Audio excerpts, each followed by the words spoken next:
Bajaj finance के valuation के बारे में आज हम यहाँ पे एक डिटेल्ड एनालिसिस आप लोगों के सामने प्रेजेंट करने वाले हैं।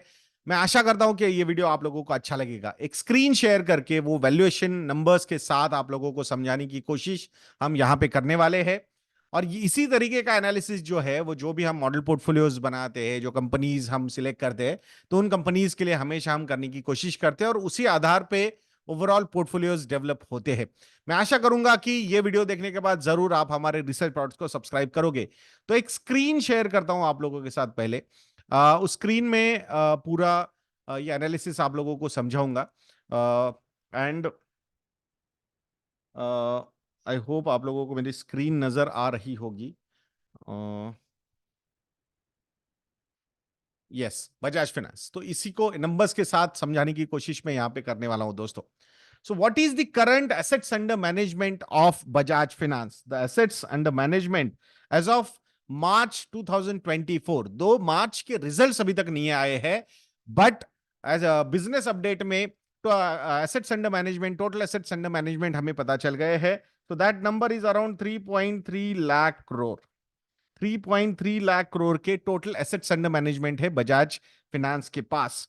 और जो लॉन्ग टर्म एक गाइडेंस दिया हुआ है कंपनी ने, से सपोज लाइक नेक्स्ट 6 इयर्स का गाइडेंस दिया है कंपनी ने, 5 to 6 इयर्स, ऐसा एग्जैक्ट नंबर नहीं है, बट हम 6 साल के बाय मार्च 2030 इस कंपनी का ओवरऑल मतलब बिजनेस कितना हो सकता है, वैल्यूएशन क्या, उसको थोड़ा सा एनालाइज करने की कोशिश हम यहाँ पे कर रहे हैं। सो एस्टिमेटेड AUM CAGR टिल 2030, वैसे कंपनी ने एक रेंज दी है, 25 to 27% का लॉन्ग टर्म गाइडेंस दिया है AUM ग्रोथ में। So let's take the lower number, 25% का नंबर हम यहां पे कंसिडर करते हैं। लास्ट 12 मंथ्स की अगर हम बात करते हैं तो AUM growth is almost 33%।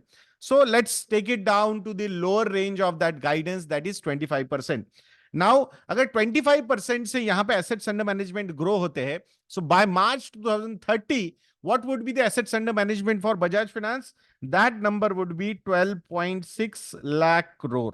12.6 lakh crore के एसेट्स अंडर मैनेजमेंट कंपनी के यहां पे हो सकते हैं।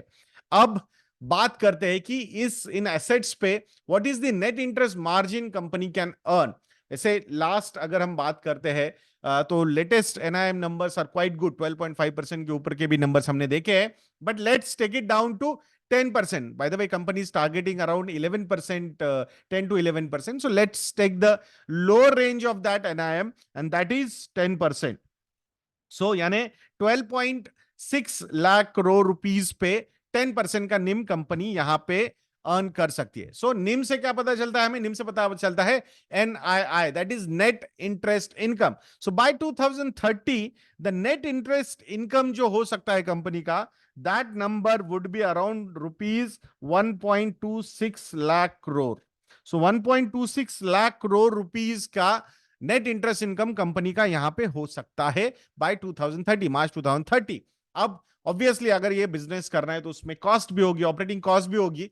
तो what is the cost to income ratio by 2030? वैसे currently the company is managing it quite efficiently and the cost to income ratio has gone down to 35%, but let's target 40%। हम बोलते हैं कि भाई चलो 40% से भी यहां पे अगर आता है कॉस्ट टू इनकम रेशियो रहता है तो कितना ऑपरेटिंग कॉस्ट लगेगा।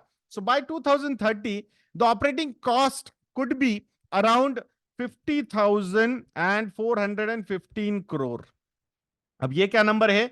This 40% of 1.26 lakh crore rupees is nothing but the operating cost. अब ये ऑपरेटिंग कॉस्ट जो है उसके बाद मतलब ऑब्वियसली बिजनेस हुआ आपका, NII आ गया 1.26 लाख करोड़ रुपीज, उसमें से ऑपरेटिंग कॉस्ट भी निकल गई 50,415 करोड़ रुपीज। तो हमारे पास कौन सा नंबर मिलेगा? हमें मिलेगा प्री प्रोविजनिंग ऑपरेटिंग प्रॉफिट, यानी ऑपरेटिंग प्रॉफिट हमें वहां से मिल जाएगा। और ये प्री प्रोविजनिंग क्यों है वो भी समझाऊंगा। So what would be the operating profit of this company, pre-provisioning operating profit by March 2030? That number would be around 75,623 crore rupees.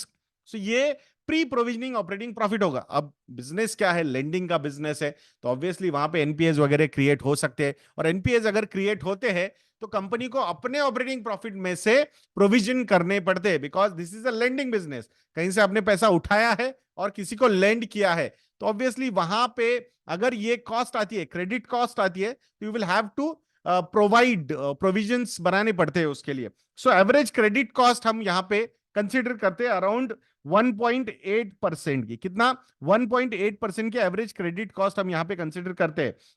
Now 1.8% on the total assets under management. तो वो cost कितनी आएगी उस बाय मार्च 2030 FY30 में? So that cost would be around 22,687 crore. अब ये जो cost है, क्रेडिट कॉस्ट है, ये आपको प्री प्रोविजनिंग ऑपरेटिंग प्रॉफिट में से माइनस करनी होगी। उसके बाद आपको क्या मिलेगा? आपको मिलेगा प्रॉफिट बिफोर टैक्स। तो 75,000 करोड़ में से अगर 22,000 करोड़ रुपीस हम माइनस करते हैं, then we will arrive at the profit before tax number. That number would be 52,936 crore. So 52,936 crore rupees का प्रॉफिट बिफोर टैक्स कंपनी के पास है। अब कॉर्पोरेट टैक्स जो अभी चल रहा है वही कंसिडर करते हैं। 25% का यहां पे कॉर्पोरेट टैक्स अगर कंपनी को लगेगा, तो आउट ऑफ दिस 52,000 करोड़ या 53,000 करोड़ उनको 25% टैक्स देना पड़ेगा। So that tax would be around 13,234 crore rupees. अब अगर प्रॉफिट बिफोर टैक्स में से टैक्स निकाल दोगे तो कौन सा नंबर मिलेगा हमें? हमें मिलेगा प्रॉफिट आफ्टर टैक्स का नंबर। तो कितना होगा profit after tax by March 2030? The number would be around 39,702 crore. So 39,702 crore rupees का पैट होगा by 2030। What is the current profit after tax of this company March 2024 के? वैसे आए नहीं अभी तक नंबर, बट ट्रेलिंग 12 मंथ्स के पॉइंट ऑफ व्यू से अगर हम देखते हैं, so that number is around 13,784 crore. So in next 3 years time almost 3 times हो जाएगा ये प्रॉफिट, ऑलमोस्ट। मतलब 13,000 से 39,000। सो अगर ये इतना बढ़ता है, so definitely I think upside काफी अच्छी लग रही है। वैसे अब ये एनबीएफसी है, नॉर्मली एनबीएफसी हो या बैंक हो तो हमें लगता है कि पी मल्टीपल नहीं लगाना चाहिए। अब पी मल्टीपल क्यों नहीं लगाते बैंक्स को या एनबीएफसी को? मेजर रीजन होता है उसके पीछे का कि अर्निंग की कंसिस्टेंसी नहीं होती, साइकिल्स आती है, उसके चक्कर में प्रॉफिट प्रोविजन ज्यादा करने पड़ते हैं, फिर प्रॉफिट्स काफी नीचे गिर जाते हैं। तो consistently that parameter we can not apply. But मुझे ऐसा लगता है if the company, if the bank या फिर एनबीएफसी कंसिस्टेंटली प्रॉफिट क्रिएट कर पा रही है, in that particular case I strongly feel that we can apply the P multiple। और इसीलिए जिसका current P multiple is more than 30, but let's stick to the 25% का अगर AUM ग्रोथ हम कंसिडर करते हैं तो 25 का ही P रेशियो हम यहां पे कंसिडर करते हैं। सो 25 के P रेशियो को अगर आप उस साल के पैट से मल्टीप्लाई करोगे, then the estimated market cap by 2030 कि अगर हम नंबर यहां पे कंसिडर करते हैं, so that number would be around 9.92 lakh crore। कितना? 9.92 lakh crore। What is the current market capitalization of this company? Around 4.27 lakh crore।